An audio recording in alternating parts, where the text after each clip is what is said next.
भारत का एक भ्रमणकारी यानी घुमंतु आदिम पशुपालक समाज है, जिसकी मौजूदगी बलूचिस्तान से लेकर तमिलनाडु तक पाई जाती है। इनका परंपरागत व्यवसाय भेड़, बकरी और गौपालन रहा है। भूगोल और भाषा के अंतर से इस व्यवसाय से जुड़े लोगों के नाम भी अलग अलग पाए जाते हैं, जिनमें बकरवाल, गद्दी, गडरिया, धनगर, गायरी, गाडरी, गडेरी, रबारी, भरवाड़, कुरमा, कुरुम्बा और इडायन प्रमुख एवं पुराने हैं। इनमें से धनगर सबसे प्राचीन है। डीएन अध्ययनों में भील, कोल, मुंडा की तरह धनगर भी ऑस्ट्रेलाइड प्रजाति के पाए जाते हैं। पुरातात्विक अवशेष भारत में भेड़ बकरी पालक समुदायों की उपस्थिति 10,000 साल पहले से भी होना सिद्ध करते हैं।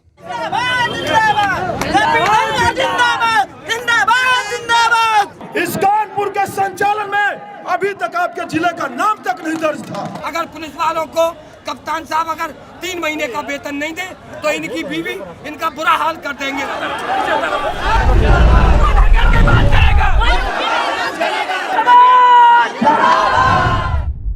जेपी धनगर मेरे मामा के नाती हैं। जब ये पाल महासभा के मंडल अध्यक्ष बने और जब इनकी पाल क्षत्रिय समाचार में इनकी गतिविधियों की खबर जो मैं पढ़ता था तो मैं देखता था कि एक आदमी बहुत एक्टिवली काम कर रहा है। जो भेड़ चराता है, मजदूर है, किसान है, जब तक उन सब के सर्टिफिकेट पूरे प्रदेश में नहीं बन जाएंगे तब तक जेपी धनगर भी चैन से नहीं बैठेगा। गरीबी हटाओ हमारा प्रोग्राम नहीं है। जैसे कि हमारे जब ये जो पूरा तमाम जो इंडिया में रहने वाले धनगर जमात है, ये भेड़ पालन और बकरी का काम करते हैं, तो जंगलों में रहते हैं, तो उनको ये जो शिक्षा का बड़ा अभाव है, उनको शिक्षा मिलती नहीं। शिक्षा कहाँ जाएंगे, कहाँ करेंगे, ये भी एक प्रॉब्लम है। धनगर समुदाय भारतवर्ष का सबसे पुराना समुदाय है, सबसे आदिम समाज है। हम कोल और मुंडा जैसे समाजों को कहते हैं कि सबसे पुराने हैं। उसके साथ ही जो जेनेटिक स्टडी में जो साबित हुआ है, धनगर समुदाय ऑस्ट्रेलॉयड मूल का है। भारत में 4 तरह की रेस मिलती हैं। ऑस्ट्रेलॉयड,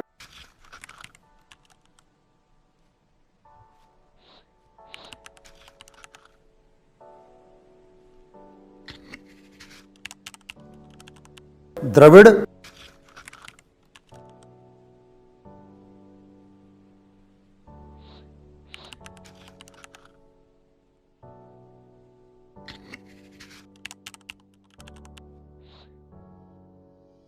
मंगोलॉयड और आर्य।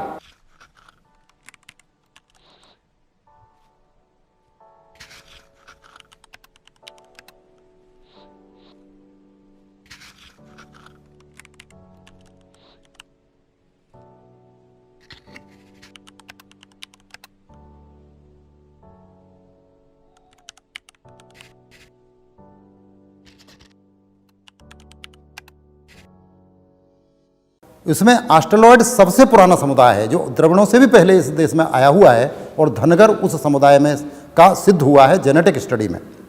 तो ये हम ये मान के चलते, और सबसे पहला जो सभ्य आदमी था इस सब संसार का, वो पशुपालक था, भेड़ बकरी पालने वाला व्यक्ति था। लेकिन सभ्यता का विकास हुआ, दूसरे लोग खेती करने लगे, इंडस्ट्रियलाइजेशन हुआ, और आज हम जिस स्थिति में हैं, धनगर समुदाय ही ऐसा समुदाय है जो सबसे पुराने व्यवसाय को लेकर आज भी बैठा हुआ है, और उसके पिछड़ेपन का सबसे बड़ा वही कारण है। हमें प्रगति के साथ साथ अपने समाज में प्रतिभाएं भी ढूंढनी है।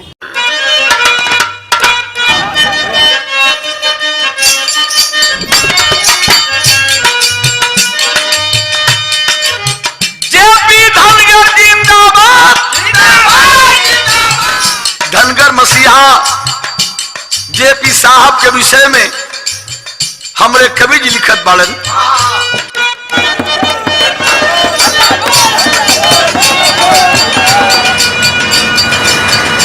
सच्चे भारत विकास की पहचान है जेपी, सच्चे भारत विकास की पहचान है जेपी, धनगर समाज के लिए भगवान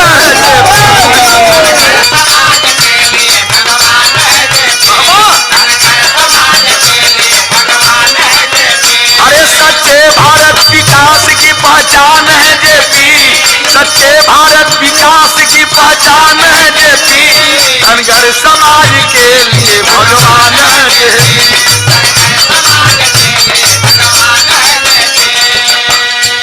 ये आरक्षण हमारे लिए कोई नया नहीं है। ये आरक्षण हमारा जन्म सिद्ध अधिकार है और जब से संविधान लागू हुआ 1950 से लेके आज 68-69 साल हो गए, जब से हमारा आरक्षण है, तो हम आज इसके लिए लड़ाई क्यों लड़ना पड़ रहा है, चिंतन इसकी करने की जरूरत है। और ये तय किया कि इस समाज को अब सड़कों पर उतारूंगा। इसके लिए जेपी धनगर को अगर गोली भी खानी लगे, गोली भी पड़ेगी, तो अपने सबसे पहले अपने सीने पर लूंगा। हर दिल के तार मेरे तो श्रृंगार है जेपी, हर दिल के तार मेरे तो श्रृंगार है जेपी, दुश्मन के लिए ढाल या तलवार है जेपी, ज्ञानी महाविद्वान होनहार है जेपी, कर दिल से मिलो तो बड़े दिलदार है जेपी।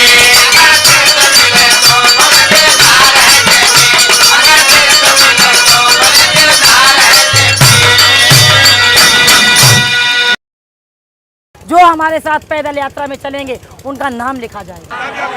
हम तुम्हारे साथ हैं, हम तुम्हारे साथ हैं।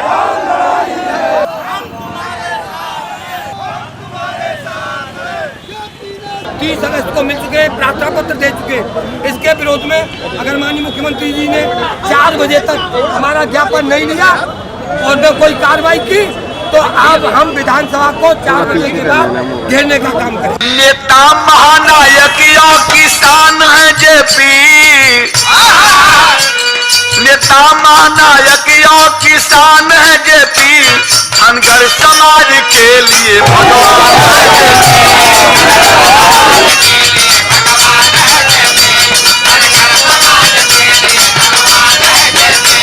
सच्चे भारत विकास की पहचान है जेपी, सच्चे भारत विकास की पहचान है जेपी, धनगर समाज के लिए भगवान है जेपी।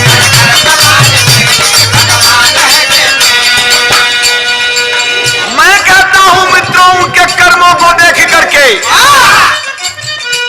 आगरा में है जलवा तो मथुरा में नजारा, आगरा में है जलवा तो मथुरा में नजारा, साहब का पूरे देश में बुलंद सितारा, ऐसे महानायक को है सबने पुकारा, दिलवाना होगा आपको यार रक्षण हमारा, दिलवाना होगा।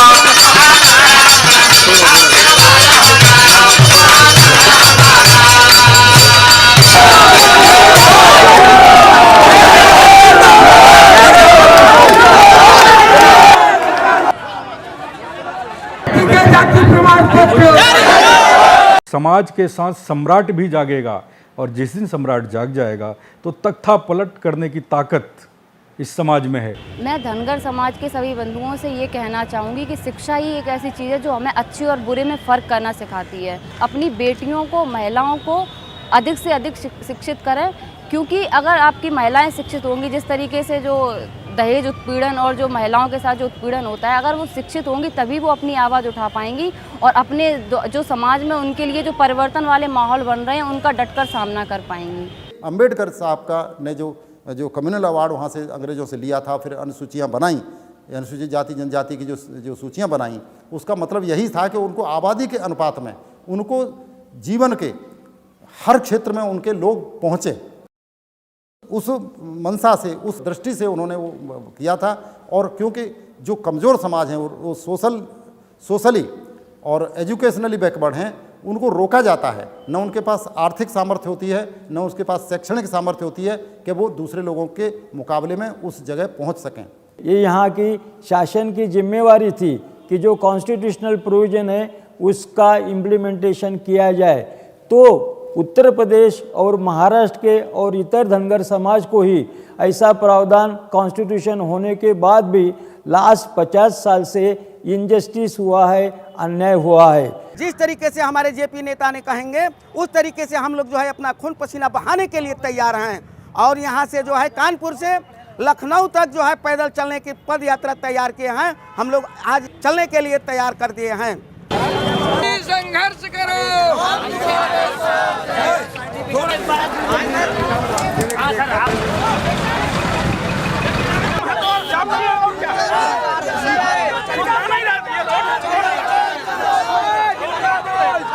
थोड़ा सा ये तेरह दिखाने का काम किया है और 21 तारीख को सरोजनी नगर में लाखों की भीड़ में जाकर के हम लोग विधानसभा का घेराव करने का काम करेंगे।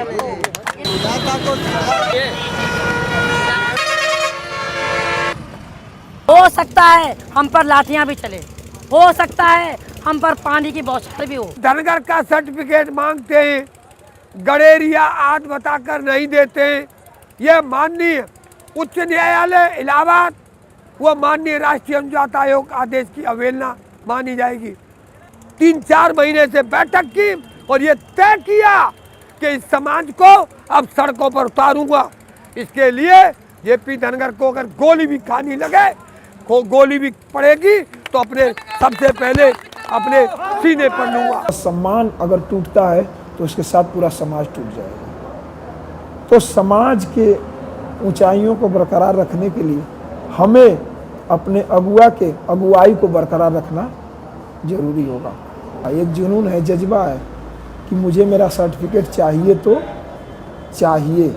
हम लोग जो है अगर हमारा काम नहीं करेंगे, हम लोगों का आरक्षण नहीं देंगे, हम लोगों का अनुसूचित जाति का प्रमाण पत्र नहीं बनवाएंगे, हम लोगों का जो है ये इतना अधिकार है कि लोगों को जो है नहीं से आने वाली चुनाव निश्चित हराएंगे, निश्चित हराएंगे। हम सरकार को बता देना चाहते हैं कि यदि समय रहते हुए जात प्रमाण पत्र जारी नहीं किए गए तो इस सरकार को चुनाव में भुगतना पड़ेगा और इसका नतीजा बीजेपी सरकार को जो पुनः सत्ता में आने का ख्वाब देख रहे हैं वो हम नेस्तनाबूद कर देंगे। अशिक्षित होने के नाते, संगठित होने के नाते ये अपने हक अधिकार को समझ नहीं पाया, अपने हक अधिकार को जान नहीं पाया। इसलिए अपने अनुच्छेद 341 के अंतर्गत इस धनगर जाति का, जो हमको धनगर जाति का अनुसूचित जाति के श्रेणी में 27 कॉलम पर रखा गया, उसको समझ नहीं पाए। जेपी धनगर साहब जो ये मुहिम पूरे प्रदेश में चला रहे हैं, इस मुहिम के तहत यदि धनगर समाज का धनगर प्रमाण पत्र धनगर समाज के लोगों को मिल जाता है तो इस सर्टिफिकेट से धनगर समाज के बच्चे डॉक्टर, इंजीनियर, बैरिस्टर बनना शुरू हो जाएंगे। यही नहीं, विधायक, MP, MLA बनना शुरू हो जाएंगे, मंत्री बनना शुरू हो जाएंगे। मैं तो जेपी धनगर साहब को धन्यवाद देता हूं जो इतनी बड़ी मुहिम को प्रदेश में चला करके धनगर समाज की लड़ाई लड़ रहे हैं। और इसी प्रकार 21/2008 को माननीय राष्ट्रीय अनुजात आयोग भारत सरकार ने हमारे पक्ष में निर्णय दे दिया। दोनों को निर्णयों को आने के बाद हमने हाई कोर्ट में कंटेम्प्ट किया। तो स्टेट गवर्नर डर की वजह से, जब मायावती जी मुख्यमंत्री थी, उन्होंने आनन फानन में 17/7/2009 को हमारे खिलाफ DHNGR का धंगड़ कर दिया। इसके खिलाफ फिर हम हाई कोर्ट गए और जब हमने हाई कोर्ट में रिट डाली तो निरंजन धनगर जी जो मथुरा के रहने वाले हैं, उन्होंने कहा कि इसमें मुझे भी शामिल कर लो। हमने उन्हें भी उसी रिट में शामिल कर लिया और इसमें हमने जो वकील साहब थे main, Shri Bhanu Pratap Singh Dhakre supreme court तथा सुशील श्रीवास्तव हाई कोर्ट इलाहाबाद, दोनों वकील और अन्य वकील, कई वकील थे, द्विवेदी थे, कई थे। जब इन्होंने उस रिट को अच्छी तरीके से लड़ा और इसका निर्णय 14/3/2012 को ये आया कि इसका निर्णय 6 माह के अंदर नेशनल कमीशन करे। नेशनल कमीशन ने सर्वे कराया। नेशनल कमीशन इसी धनगर गांव रामपुर में, मथुरा में आया, सर्वे किया, आगरा में सर्वे किया। उन्होंने 132 लोगों के एफिडेविट लिए, बयान लिए और उन्होंने ये पाया कि उत्तर प्रदेश में धनगर जाति पाई जाती है, न कि धंगर धांगर धंगर। और यह उन्होंने रिपोर्ट नेशनल कमीशन को भेज दी। नेशनल कमीशन ने भी उस रिपोर्ट को मानते हुए 16/1/2016 को चीफ सेक्रेटरी उत्तर प्रदेश को निर्णय दे दिया और कहा कि उत्तर प्रदेश में धनगर जाति पाई जाती है, न कि धंगर धांगर। और सामाजिक न्याय अधिकारिता मंत्री भारत सरकार को भेज दिया। इन सब के बावजूद भी जब सर्टिफिकेट नहीं बने तो हमने अपने आंदोलन को और तेज किया। धनगर जिंदाबाद। ये लड़ाई नहीं है, ये तो मात्र अभी अंगड़ाई है। जिस दिन ये लाखों की संख्या पे सड़कों पे उतरेंगे, अपने खुद लाख होंगे, एक के पास 100 भेड़, तो आप कैलकुलेट करिए कि हजारों नहीं करोड़ों की संख्या में हमारी भेड़ें जब आंदोलन करेंगी तब ये सरकारें चेतेंगी। और वहाँ से तब तक नहीं हटने का काम करेंगे ये धनगर नहीं है तो कौन धनगर है बताइए। ये जीपे उधर है।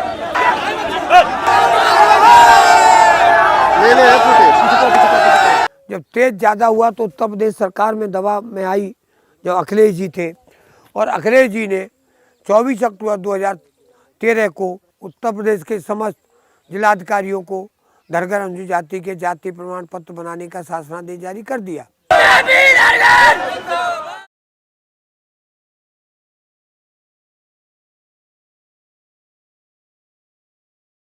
ये मिशन चलाते समय मुझे संकट बहुत आया, विपत्तियों में बहुत फंसा।